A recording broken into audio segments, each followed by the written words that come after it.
Hello everyone, welcome to Deepa's kitchen. घरामध्ये जर का काही गोड नसेल तर झटपट बनणारी अशी मस्त ही ब्रेडची मिठाई आहे।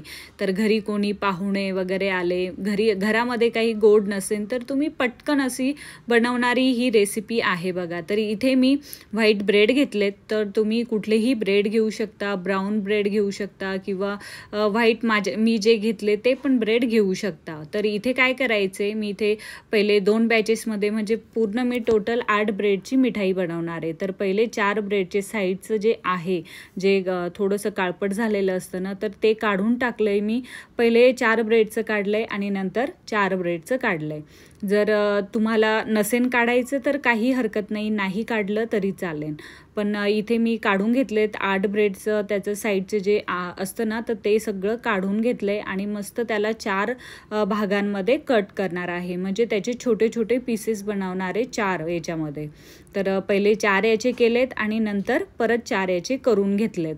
तर इथे तुम्ही अख्खा ब्रेड पण ठेवला तरी चालेल, तसंही छान लागतं। पण इथे मी छोट्या छोट्या पीसेसमध्ये त्याला कट केलं ना, तर म्हणजे प्रॉपर जे आपण दुधाचं मिश्रण त्याच्यावर टाकतो ना, तर छान ते लागतं बघा। तर इथे मी जे साईडचे ब्रेड जे आपण कट करून घेतले होते, तर ते मी फेकणार नाही आहे। जर तुम्ही काही स्टार्टरमध्ये स्टफिंगला पण त्याला यूज करू शकता किंवा त्याला मस्त असं थोडंसं चीज वगैरे टाकून गार्लिक ब्रेडसारखं पण बनवून तुम्ही त्याला खाऊ शकता। तर इथे मी त्याला साईडने ठेवून दिलं आहे, मी त्याला काही फेकलं नाही आहे।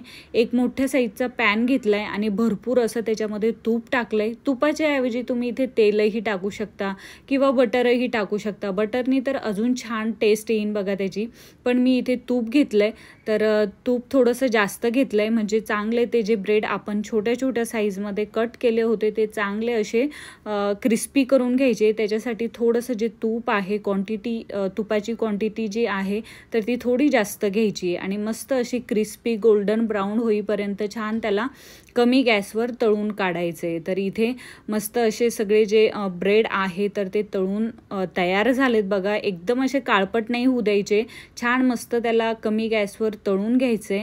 छान असे त्याचा कलर पण बघू शकता, मस्त असा त्याला कलर आलाय आणि एका झाऱ्याच्या सहाय्याने त्याला काढून घ्यायचे आणि टिश्यू पेपरवर, नाहीतर माझ्यासारखं तुम्ही डायरेक्टली प्लेटमध्ये टाकू शकता। तर इथे सगळे जे ब्रेड आहे, जे मी 8 ब्रेड कट करून ठेवले होते, ते सगळे मी तळून तयार केलेत। तर इथे तुम्हाला आवाज पण येऊ शकतो बघा, किती मस्त असे क्रिस्पी झालेत ते, एकदम असे कडक कडक झालेत बघा।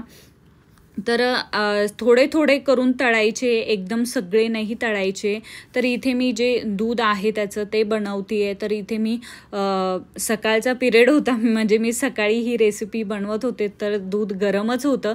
तर एका वाटीने दूध घेतले, तर त्याच एका वाटीने 2 वाटी दूध घेतलंय आणि त्याच वाटीने अर्धी वाटी साखर घेतली आहे। साखर तुम्ही कमी जास्त करू शकता, पण अर्धी वाटी एकदम परफेक्ट आहे बघा। छान त्याला उकळी येऊ द्यायची आहे आणि त्याच्यानंतर काय करायचे, ज्या वाटीने दूध टाकलंय, ज्या वाटीने साखर टाकलंय, त्याच वाटीमध्ये अर्धी वाटी दूध घ्यायचे आणि इथे मी कस्टर्ड पावडर त्याच्यामध्ये टाकते 2 चम्मच। छान म्हणजे कलर पण छान येतो आणि एकदम थोडंसं थिक होतं बघा दूध।